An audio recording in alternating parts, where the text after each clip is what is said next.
don't matter. States of being matters. Have you heard that from Bashar? Channeled by Daryl Anka, and I love how they emphasize states of being matter, right? Circumstances don't matter, like materialize things. States of being materialize things. Today's topic is a little hard, right? It's all about what is happening right here, right now for you, right? Especially as highly sensitives, we are keenly aware of the things going on, not just in our own lives, although that gives us plenty to do and worry and ruminate about, but also what's going on in our immediate environment, right? For our kids, for our family members, for our friends, for our significant other. And there is no shortage of things happening right now in the world, right? Globally.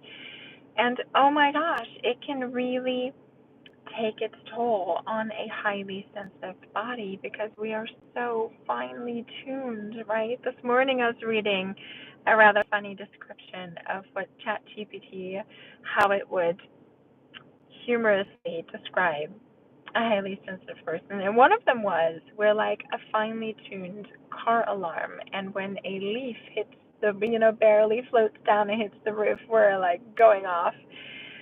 Woo! I feel like that sometimes, especially today. I feel like my body was particularly easily overwhelmed, easily aroused, easily in alarm mode. That's really what it felt like, easily in alarm mode. And once you are in that mode, it is so easy to keep slipping into more thoughts about that, right? Like attracts like.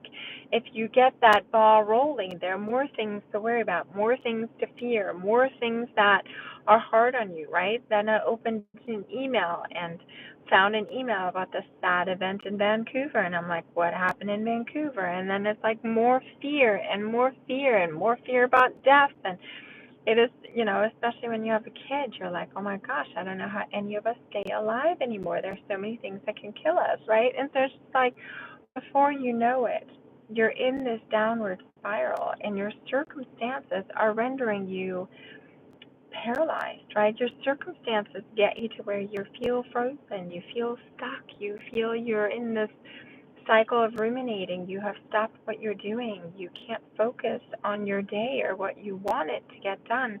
You're kind of sucked into the spiral of thoughts.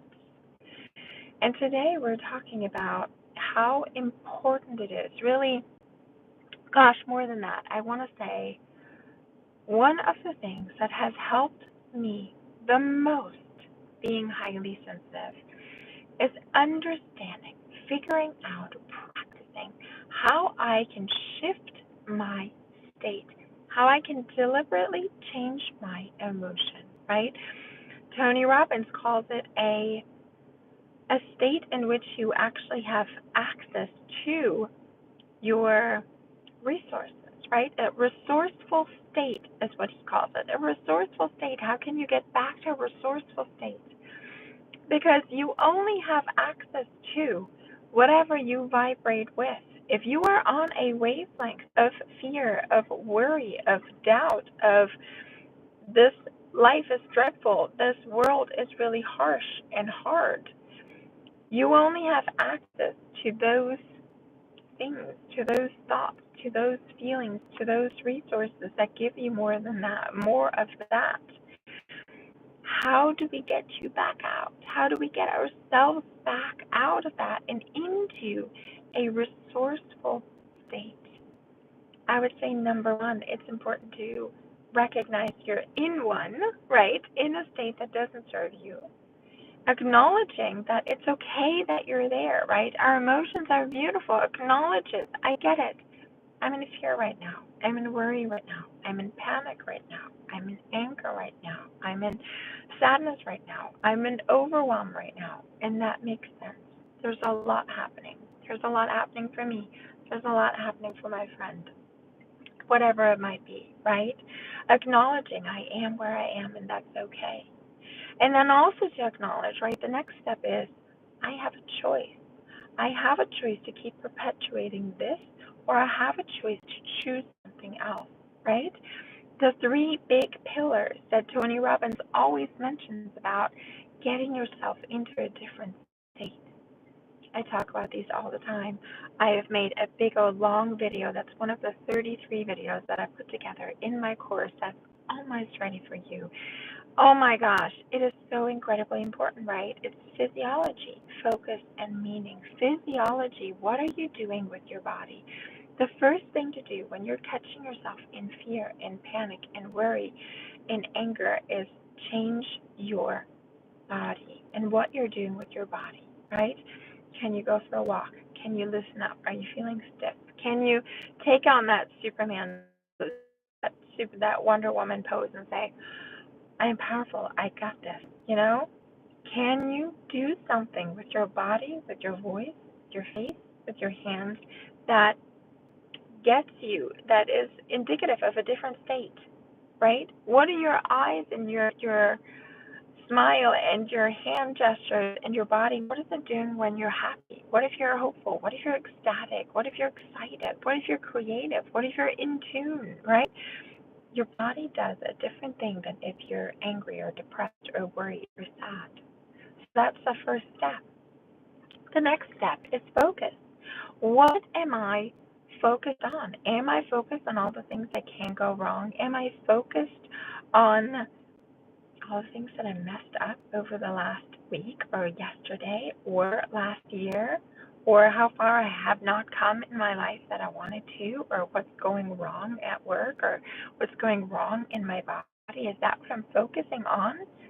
Yes, it's good to acknowledge where you are, but once you know where you are, let's focus on where you want to go.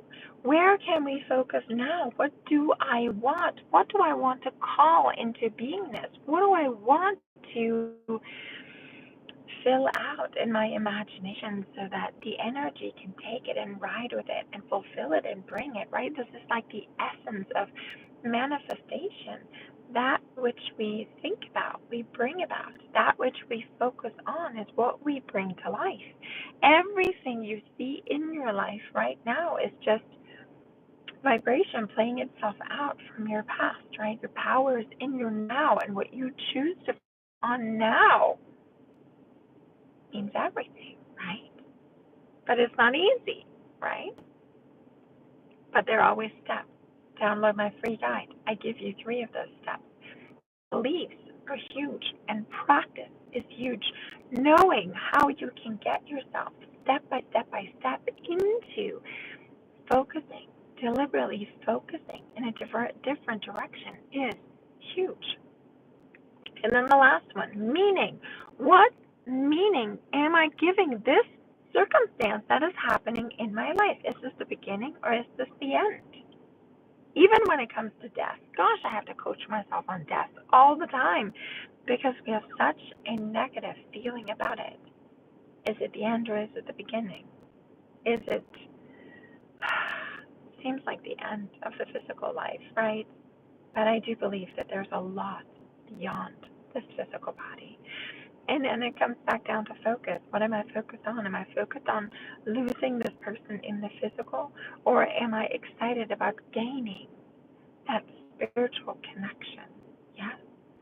The meaning that you give something in your life, right? Right now, financially, there's so many people who struggle financially. This morning, I was walking through the grocery store going, since when is this $6, $7, $9, $12? What is happening right now? And starting to like get a little bit of panic of like I've been wanting to cut back on my spending, on my what's coming out of my account, and now there's going to be a big grocery bill again. How do I handle this? And I was like, meaning. What meaning am I giving this? What is it here? What can I focus on instead? I can focus on healthy, wholesome food, right? I'm giving this the meaning of this is important in my life, right? What's another thing of meaning? If there's really a particular challenge that's coming up in your life, it's like, is this something that is going to, is this something, right? This is it, the meaning that I give it. This challenge coming up, is this telling me, reflecting me that I'm weak, that I can't handle that this is too much, that this is not the right time, that this must not be for me, that I haven't been blessed the way that other people have been blessed? Or am I going to give it the meaning of like, wow, the universe really believes in me. The universe really believes that I can master it despite of this. The universe knows that I've been wanting to feel stronger, that I've been wanting to feel more capable, that I've been wanting to stretch and grow and move beyond my comfort zone. And here is my chance. Here is my opportunity. Here is a wonderful chance for me to show myself that I can handle this, that I can do this. Yes? Gosh, there was another example that I wanted to give you. What was that? Well, I can't give you specifics because I'm still in the midst of it, but I'm sure I will over the next couple of months when it comes together. But there was one thing that I was kind of feeling annoyed about, like, oh my God, I can't believe that I have to deal with this, blah, blah, blah, current, politics, whatever. Maybe I would never have to deal with this. This has never been an issue before. Now it's an issue. And then it's like, I was kind of in this like frustration, light frustration, not too huge. And then I meet somebody, and through getting to know this person and talking with this person, I realized that this person has a whole lot more limitations than I do, and that he was just kind of born into this, that it was through choices that his parents had made when he was only 2 years old, why he was having certain limitations in his life now. And in that moment, I was flooded with gratitude for my current circumstance, right? It's like before then, I was in frustration that I had to deal with this. And now all of a sudden, I was in gratitude, thinking, oh my gosh, I really have it easy. There's so many good things about me. There's so many freedoms that I get to enjoy and experience. Why would I deserve it more than he does? Just because of where I was born, just because of my parents, just because of choices that were made for me, right? It's so interesting. It really comes back down to embracing where you are, choosing your focus and your meaning to where it benefits you. And gosh, I feel like you can't ever go wrong in vibration, a frequency of gratitude, of appreciation, of love, of just being so thankful that you get to experience what you are currently experiencing. I know they're incredibly tough situations, and I know that I have struggled quite a bit in my life, but there have been certain things that I've been blessed not to have to experience, and I know some things are incredibly difficult. And if you are in one of those situations, just know that you're not alone, and it's not for nothing, right? It's not in vain, and that there are ways out. And one of those ways out, I absolutely believe, is to change your state of being, to change your physiology, your focus, your meaning, to be hopeful, to activate a different vibration, to walk in love and gratitude. I know it's not easy, but I know it will make a huge anything else I want to tell you today. I guess the last thing I wanted to say about fearing death, right? So many times as highly sensitive, our thoughts tend to run away whenever we feel some kind of bodily, physical symptom. And then you listen to something and then you're even more worried. And then your thoughts kind of run away with this. This usually used to not be such a big deal for me, but as a single mom feeling incredibly responsible for my kid, sometimes I get into that with my body giving me certain symptoms of like, whoa, what is happening here, right? And the thing that I come back to, right, because there are so many, like I said, it sometimes seems so easy in this physical body to to die, to leave this physical body, right? And when my mind kind of goes into overdrive about anxiety, if either have something happening to my kid or something happening to me, I always have to catch myself, come back to gratitude, come back to love, appreciate the moment, because you never know how long you have yourself or with your kids. And then also, the thing that really helps me is to remember, instead of staying in this vibration of fear, of fearing death, can I ask myself, am I really embracing life? Am I really alive? Am I really living today, yesterday, day before yesterday? Am I really choosing life? Instead of running around worried and anxious about all these things that potentially could be happening, am I choosing life today? Am I choosing to feel alive today? I'll leave you with that thought. I'm hoping you'll take it into your journal, and I will see you tomorrow. You're doing amazing.